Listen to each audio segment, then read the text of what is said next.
कानपुर के एक डीएम साहब की और एसपी मैडम की शादी हो रही होती है। शादी के दौरान स्टेज पर एक भिखारी आता है और डीएम साहब की तरफ देख करके हंसने लगता है और हंसते हुए कहता है कि अब तेरी बारी है, अब तू भी जान से मारा जाएगा। जैसे पुलिस स्टाफ ये बात सुनता है तो वो भाग करके आते हैं और उस भिखारी को वहां से भगाने लगते हैं। तभी अचानक से डीएम साहब जो होते हैं वो पुलिस वालों को रोकते हैं और कहते हैं कि मैं इससे बात करता हूँ। तभी डीएम साहब उस भिखारी के पास जाते हैं और उससे पूछने लगते हैं कि तुम मेरे बारे में ऐसा क्यों बोल रहे हो, मैं तो डीएम हूँ, मैं तुम्हारे साथ में कुछ भी कर सकता हूँ। तभी जो भिखारी होता है वो कहता है कि साहब आपकी जान के लिए खतरा है, अगर आपने मेरी बात नहीं सुनी तो आप भी जान से मारे जाओगे।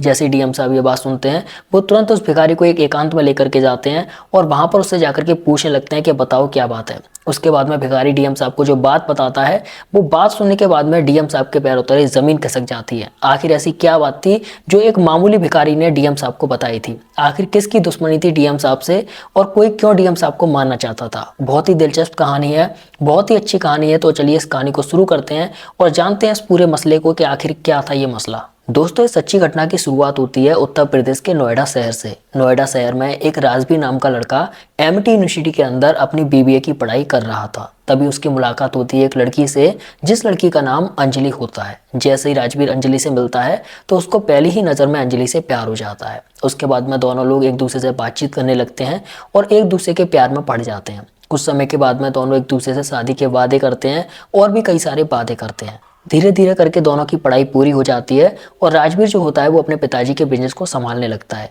राजवीर के पिताजी का जो बिजनेस था वो बहुत ही डाउन चल रहा था, लेकिन जैसे ही राजवीर ने अपना हाथ लगाया तो राजवीर का बिजनेस बहुत अच्छे तरीके से चलने लगता है और राजवीर के पास काफ़ी अच्छा खासा पैसा भी आ जाता है। इधर अंजलि जो होती है वो अपनी सरकारी नौकरी की तैयारी कर रही थी और सोच रही थी कि मैं भी किसी पुलिस भर्ती में नंबर ले लूं। लेकिन कुछ समय के बाद में राजवीर के जो घर वाले होते हैं वो राजवीर के ऊपर शादी का दबाव बनाने लगते हैं और राजवीर से कहते हैं कि बेटा अब तुम्हारी उम्र हो गई है, अब तो तुम्हें शादी कर लेनी चाहिए। तभी राजवीर जो होता है वो बताता है कि मम्मी मैं एक लड़की से प्यार करता हूँ, वो मेरे ही साथ में पढ़ा करती थी और इस समय पर वो भी सरकारी नौकरी की यानी कि पुलिस भर्ती की तैयारी कर रही है। तो राजवीर की मम्मी राजवीर से कहती है कि ठीक है बेटा, तुम्हें जो लड़की पसंद है वही लड़की हमें पसंद है, तुम अंजलि को हमसे मिलवाओ और हम तुम्हारी शादी की बातचीत करते हैं। उसके बाद में राजवीर जो होता है वो अंजलि से बात करता है और अंजलि जो होती है वो राजवीर के घर पर पहुंचती है, राजवीर के मम्मी पापा से मिलती है। राजवीर के मम्मी पापा को अंजलि बहुत पसंद आती है। उसके बाद में राजवीर के मम्मी पापा अंजलि के मम्मी पापा के घर पर जाते हैं और वहाँ पर बात करते हैं। बात करने के बाद में दोनों की शादी हो जाती है।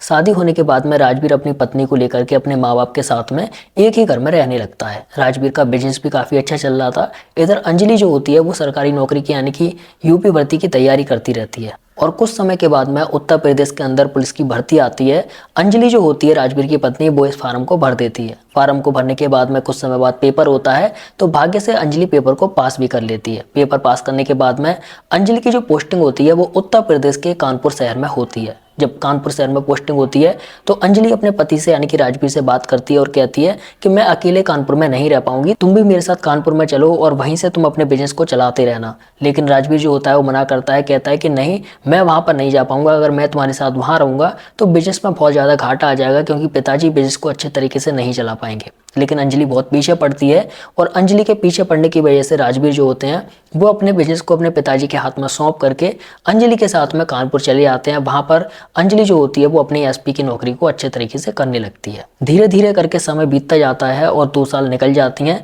राजवीर के पिताजी जो होते हैं बिजनेस को बहुत अच्छे तरीके से चलाने की कोशिश करते हैं, लेकिन वो राजवीर की तरह बिजनेस को नहीं चला पाते हैं। उनकी बिजनेस में बहुत ज़्यादा लॉस होने लगता है और उनके जितने भी पार्टनर्स होते हैं, जितने भी उनके साथ जुड़े हुए कस्टमर्स होते हैं, वो सभी धीरे धीरे करके उनसे हटने लगते हैं। राजवीर को जब ये चीज़ पता चलती है तो राजवीर तुरंत भागता हुआ नोएडा आता है और अपने पिताजी से सारी चीज़ें पूछता है कि किस तरीके से बिजनेस के अंदर इतना घाटा आया है। उसके बाद में पिताजी सारी चीज़ें बताते हैं और कहते हैं कि बेटा, मैं जितने भी लोगों से कांटेक्ट करता हूँ वो सारे कांटेक्ट मुझसे छूट जाते हैं और इसकी वजह से हमारे बिजनेस में बहुत ज़्यादा घाटा आ रहा है। फिर राजवीर जो होता है वो दिन रात मेहनत करता है अपने बिजनेस को दोबारा से खड़ा करने के लिए, लेकिन उसका बिजनेस दोबारा पहले जैसा नहीं हो पाता। राजवीर के बिजनेस में अब लगातार डाउनफॉल होता जाता है और लगातार उसके बिजनेस में गिराव आता जाता है। राजवीर के हर दिन कोई ना कोई घाटे होते रहते हैं जिसकी वजह से राजवीर बहुत ज़्यादा परेशान हो जाता है। धीरे धीरे करके राजवीर जो होता है वो दारू शराब का आदी हो जाता है और वो रोज शाम को शराब पीना शुरू कर देता है। रोज शाम को अपने दोस्तों के साथ बैठता है और उनसे अपने सारे बिजनेस के बारे में बातचीत करता है और वहां पर बैठ करके उनके साथ शराब दारू पीता है और रात को बहुत ही लेट घर पर आता है। राजवीर की इस हालत को देख करके राजवीर के माता पिता बहुत परेशान होते हैं और राजवीर के पिताजी बहुत उसे समझाने की कोशिश करते हैं। कहते हैं कि बेटा अब जो भी होना था वो हो गया, अब हम लोग किसी और काम को कर लेंगे और किसी और काम को करके अपना जीवन काट लेंगे। लेकिन राजवीर जो होता है उसको सदमा बैठ जाता है और वो सोचता है कि मैंने अपने बिजनेस को इतनी मुश्किल से खड़ा किया था और आज मेरा बिजनेस पूरे तरीके से खत्म हो चुका है और मैं पूरे तरीके से कंगाल हो चुका हूँ। राजवीर ये सारी चीजें सोच सोच कर बहुत ज्यादा परेशान हो जाता है और डिप्रेशन का शिकार होने लगता है। धीरे धीरे करके एक दिन ऐसा आता है कि राजवीर खुद को कमरे के अंदर बंद कर लेता है और खुद को अपने कमरे से बाहर नहीं निकालता। पूरे दिन कमरे के अंदर पड़ा रहता है, ना खाता है ना पीता है, बस वो पूरे दिन शराब ही पीता रहता है। राजवीर की इस हालत को देखते हुए राजवीर के माता पिता जो होते हैं वो अंजलि को फोन करते हैं और अंजलि को सारी बातें बताते हैं। जब अंजलि को सारी बातें पता चलती हैं तो अंजलि छुट्टी लेकर के नोएडा आती है और राजवीर की हालत को देखती है। राजवीर की हालत को देख करके अंजलि बहुत ज्यादा परेशान होती है और कहती है कि पिताजी अब मैं राजवीर को अपने साथ में ले जा रही हूँ और वहीं पर मैं राजवीर को अपने साथ रखूंगी और इसकी देखभाल करूंगी। उसके बाद में अंजलि जो होती है वो राजवीर को अपने साथ में कानपुर ले जाती है और कानपुर ले जा करके उसको अपने साथ में रखने लगती है। उसके बाद में अंजलि राजवीर को कानपुर ले जाती है और वहां ले जाकर के डॉक्टर को दिखाती है और राजवीर का इलाज शुरू कर देती है। राजवीर का डिप्रेशन का इलाज चलता है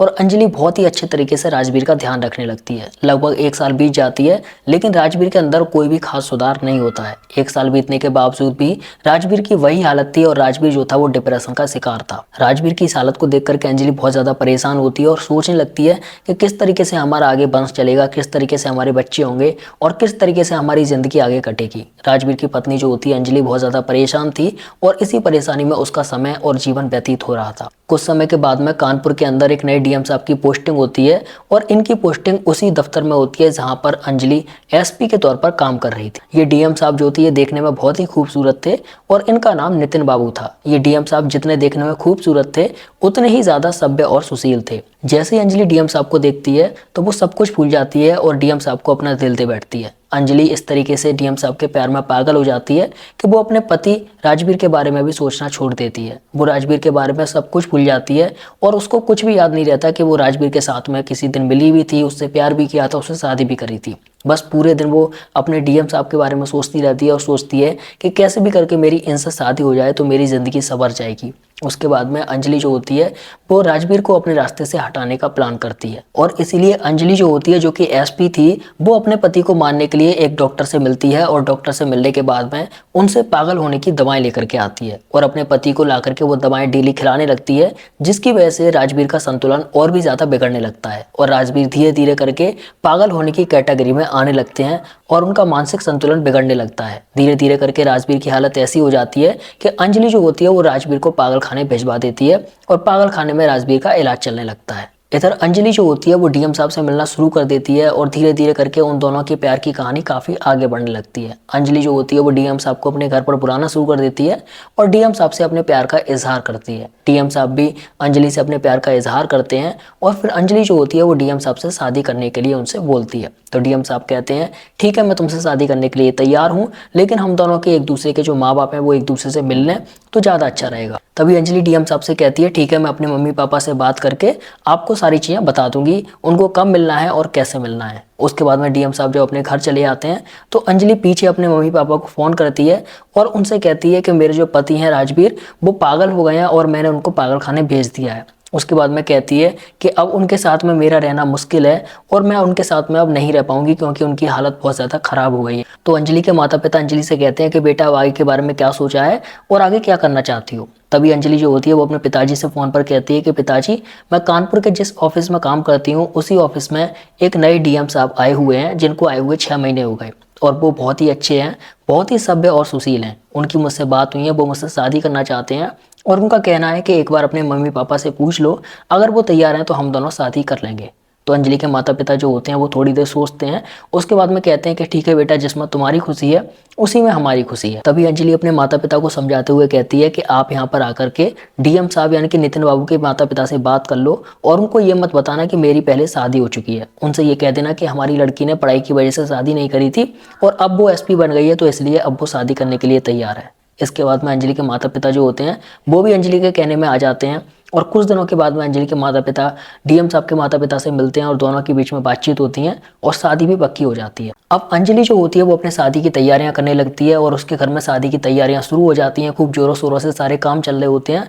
उधर राजवीर जो होता है उसकी दवाओं का असर अब कम होने लगता है, क्योंकि उसको दवाएं मिले हुए काफ़ी समय हो गया था। इसीलिए अब उसका पागलपन थोड़ा कम होने लगता है और उसकी मानसिक स्थिति भी सही होने लगती है। जब राजवीर को होश आता है, वो समझता है कि मैं कहाँ पर हूँ, तो राजवीर पागल खाने से निकलने की बहुत कोशिश करता है और 4-5 बार वो फेल हो जाता है। उसको बार बार डॉक्टर पकड़ लेते हैं और पकड़ने के बाद में उसको जंजीरों में बांध देते हैं और उसको शॉट लगाते हैं। लेकिन भगवान की कृपा से एक दिन राजवीर वहां से निकलने में कामयाब हो जाता है। पागल खाने से भागने के बाद में राजवीर जो होता है वो अंजलि के घर पर आता है, जहां पर कि वो अंजलि के साथ में रहा करता था। जैसे ही घर के बाहर पहुंचता है तो राजवीर को कुछ आवाजें सुनाई देती हैं, जैसे कि अंजलि किसी से फोन पर बात कर रही हो। तो राजवीर जो होता है वो छुप जाता है और छुप करके बातें सुनने लगता है। तभी अंदर से आवाज आती है, अंजलि किसी से फोन पर बात करते हुए कहती है कि राजवीर को तो मैंने अपने रास्ते से हटा दिया है, उसको मैंने पागल होने की दवाएं दे करके उसको रास्ते से हटा दिया और उसको पागल खाने भिजवा दिया है। अब मैं जल्दी से जल्दी डीएम साहब से शादी कर लूंगी और उनके साथ में अपना घर बसा लूंगी। राजवीर के साथ में तो मेरी जिंदगी खराब हो जाती, अब मैं बहुत ज्यादा खुश हूँ और हम दोनों की बहुत जल्दी शादी होने वाली है। जैसे ही राजवीर ये सारी बातें सुनता है तो उसको बहुत ज्यादा दुख होता है और वहां से वापस लौट जाता है। वहां से वापस लौट करके वो सोचता है कि क्यों ना मैं अपने घर नोएडा चला जाऊं, लेकिन फिर वो सोचता है कि अगर मैं नोएडा चला जाऊंगा तो अंजलि को पता चल जाएगा कि मैं सही हो गया हूँ, वापस आ गया हूँ। इसीलिए वो अपने घर वापस नोएडा नहीं जाता, वो वहीं पर रहने लगता है और अपनी दाढ़ी सेविंग बढ़ा लेता है और भिखारियों के साथ में भीख मांग करके अपना गुजारा करने लगता है। लेकिन राजवीर जो था वो अंजलि की सारी पोल खोलना चाहता था डीएम साहब के सामने, इसीलिए वो सोचता है कि कैसे भी करके मेरी डीएम साहब से बात हो जाए और इसीलिए राजवीर जो होता है वो अंजलि का पीछा करने लगता है। जब अंजलि का पीछा करता है तो उसको पता चलता है कि अंजलि किस दफ्तर में जाती है और डीएम साहब किस दफ्तर में जाते हैं। राजवीर जो होता है वो भिखारी की तरह ही रहता था और वो उसी दफ्तर के बाहर बैठना शुरू कर देता है और वहीं पर बैठ करके भीख मांग करके अपना गुजारा करने लगता है, अपना पेट भरने लगता है। लेकिन साथ ही साथ में राजवीर जो होता है वो अंजलि की सारी एक्टिविटीज़ को देखता रहता है। अंजलि कहाँ जा रही है, क्या कर रही है, कितने बजे ऑफिस आती है, कितने बजे ऑफिस से जाती है, वो सारी चीज़ें वहाँ पर पता करता रहता है। साथ में डीएम साहब भी जब आते हैं तो वो डीएम साहब की कार को भी देखता रहता था कि डीएम साहब कब आ रहे हैं, कब यहाँ से जा रहे हैं, वो सारी चीज़ें पता करता रहता था। कुछ समय बीत जाता है, लगभग 6 महीने बीत जाते हैं। 6 महीने बीतने के बाद में राजवीर जो होता है वो इसी तरीके से भीख मांग करके उस दफ्तर के बाहर अपना गुजारा कर रहा था। तभी एक दिन उसको पुलिस वालों के द्वारा कुछ बातें सुनने को मिलती हैं। राजवीर सुनता है कि पुलिस वाले आपस में बात कर रहे हैं और वो कह रहे हैं कि 10 तारीख को डीएम साहब की और एसपी मैडम की शादी है, तो हम सभी लोग उस शादी में जाएंगे और बहुत वहाँ पर एंजॉय करेंगे। राजवीर जब ये चीज़ सुनता है तो वो समझ जाता है कि यहाँ पर किन लोगों की बात चल रही है। तो राजवीर जो होता है वो कान लगा करके सुनने लगता है और वो सारी चीज़ें पता कर लेता है कि शादी कहाँ पर होगी, किस तरीके से होगी और कैसे क्या होना है। राजवीर सारी चीज़ें पता करने के बाद में सोच लेता है कि अब मैं 10 तारीख को ही अंजलि की पोल खोलूंगा डीएम साहब के सामने और इन लोगों के सारे में कैसे भी करके वहाँ पहुँच जाऊँगा प्रोग्राम में और वहाँ जाकर के सारी बातें खोल दूंगा। इसीलिए राजवीर जो होता है वो इंतजार करता है 10 तारीख आने का और धीरे धीरे करके समय बीतता है। 10 तारीख आ जाती है। जैसी 10 तारीख आती है डीएम साहब और अंजलि मैडम की शादी हो रही होती है।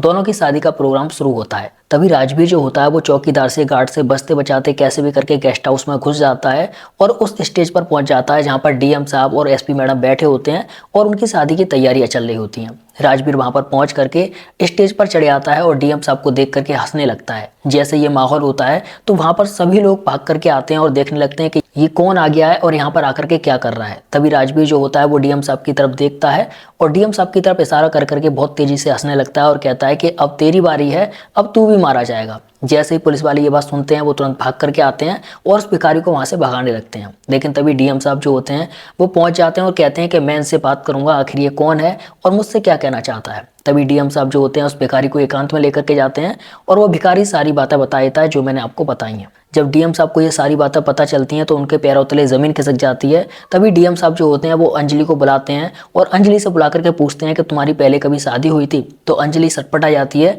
और कहने लगती है नहीं, मेरी पहले कभी शादी नहीं हुई थी। तभी भिखारी जो होता है वो अपने पास से एक तस्वीर निकालता है अंजलि की और अपनी और दिखाता है कि देखो हम दोनों की शादी हुई थी और ये हम दोनों की तस्वीर है। उसके बाद में डीएम साहब जो होते हैं बहुत गुस्सा करते हैं अंजलि पर और अंजलि से शादी के लिए मना कर देते हैं। साथ ही साथ में अंजलि को 7 साल की जेल करा देते हैं और उसको सस्पेंड करा देते हैं, क्योंकि अंजलि ने अपने पति राजवीर को मारने की कोशिश करी थी और उसने डीएम साहब को अपने प्यार में फंसाया था। ये सब कुछ होने के बाद में जब वहां पर ये खबर फैलती है तो सभी लोग अंजलि के लिए बहुत ज्यादा बुरा भला बोलते हैं और उसके बाद में डीएम साहब जो होते हैं वो राजवीर का बहुत धन्यवाद करते हैं और राजवीर को बहुत अच्छे तरीके से ट्रीट करते हैं, राजवीर का इलाज कराते हैं, राजवीर को बहुत अच्छे तरीके से अपने पास रखते हैं। कुछ दिनों तक राजवीर को अपने पास रखते हैं, राजवीर का अच्छे तरीके से इलाज होता है। उसके बाद में डीएम साहब राजवीर से पूछते हैं तुम कहाँ रहते हो, क्या करते हो, तो राजवीर सारी बातें बताता है कि मैं नोएडा का हूँ और मैं इस तरीके से काम किया करता था, मेरा ये बिजनेस था। उसके बाद में डीएम साहब जो होते हैं वो राजवीर के माता पिता को फोन करते हैं, उनको सारी बात बताते हैं। जैसे राजवीर के माता पिता को सारी बातें पता चलती हैं वो तुरंत भागते हुए कानपुर आते हैं और कानपुर आकर के अपने बेटे से मिलते हैं और डीएम साहब का बहुत धन्यवाद करते हैं और राजवीर से कहते हैं कि बेटा मैंने तेरे पास बहुत फ़ोन किए थे, मैंने तेरी पत्नी को भी बहुत फ़ोन किए थे, लेकिन हमेशा उसने यही कह दिया कि राजवीर तो कहीं निकल गया है और अब वो वापस नहीं आएगा। हम सभी लोग बहुत परेशान थे, हमें समझ में नहीं आ रहा था हमें क्या करना चाहिए, हम बहुत दिनों से तेरी राह देख रहे थे। उसके बाद में राजवीर बहुत रोने लगता है अपने माता पिता के गले लग करके और उसके बाद में राजवीर जो होता है वो अपने माता पिता के साथ में वापस नोएडा चला जाता है, वहां पर जाकर के अपने व्यापार को दोबारा से शुरू करता है। इधर डीएम साहब जो होते हैं वो भी राजवीर की बहुत मदद करते हैं पैसे से और राजवीर अपने व्यापार को दोबारा से पहले जैसा उठा लेता है।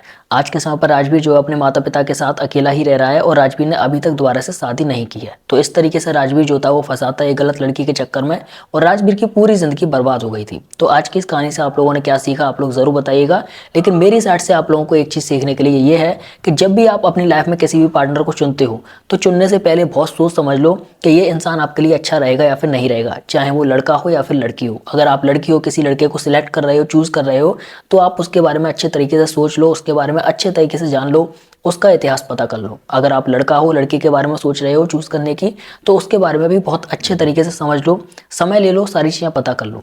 तो आज की इस वीडियो से आपने क्या सीखा और आपको क्या लगा आज की इस वीडियो में आप लोग जरूर बताइएगा। मिलते हैं अगली वीडियो में, तब तक के लिए bye bye, thank you so much.